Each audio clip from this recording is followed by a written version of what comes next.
تفسیر القرآن آج کا سبق سورہ یونس آیت نمبر 87 سے 89 تک۔ اعوذ باللہ من الشیطان الرجیم، بسم اللہ الرحمن الرحیم۔ وَأَوْحَيْنَا إِلَى مُوسَىٰ وَأَخِيهِ أَن تَبَوَّآ لِقَوْمِكُمَا بِمِصْرَ بُيُوتًا وَاجْعَلُوا بُيُوتَكُمْ قِبْلَةً وَأَقِيمُوا الصَّلَاةَ وَبَشِّرِ الْمُؤْمِنِينَ۔ وقال موسى ربنا إنك آتيت فرعون وملأه زينة وأموالا في الحياة الدنيا ربنا ليضلوا عن سبيلك ربنا اطمس على أموالهم واشدد على قلوبهم فلا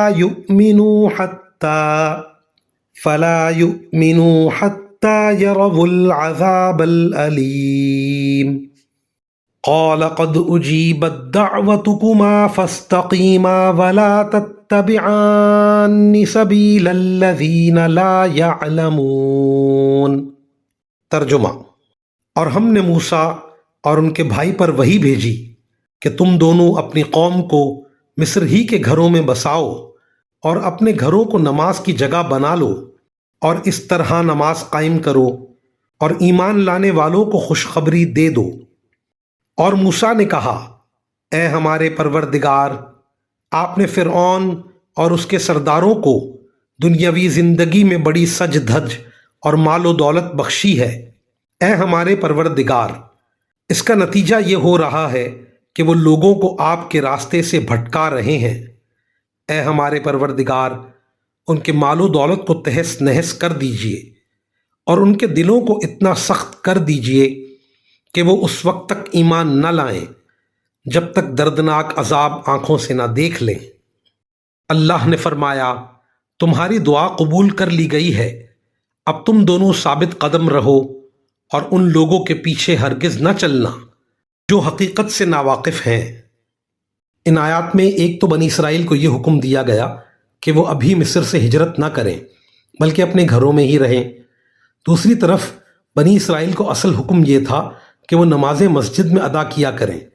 گھروں میں نماز پڑھنا ان کے لیے عام حالات میں جائز نہیں تھا، لیکن چونکہ اس وقت فرعون کی طرف سے پکڑ دھکڑ کا سلسلہ جاری تھا، اس لیے اس خاص مجبوری کی حالت میں اس حکم کے ذریعے انہیں گھروں میں نماز پڑھنے کی اجازت دی گئی۔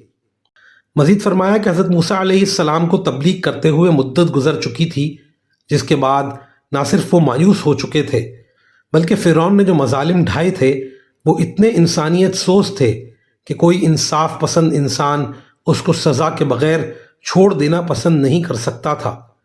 نیز شاید ان کو وحی سے یہ بھی معلوم ہو چکا تھا کہ فرعون کی قسمت میں ایمان نہیں ہے، اس لیے انہوں نے آخر میں یہ بد دعا فرمائی۔ وآخر دعوانا ان الحمد للہ رب العالمین۔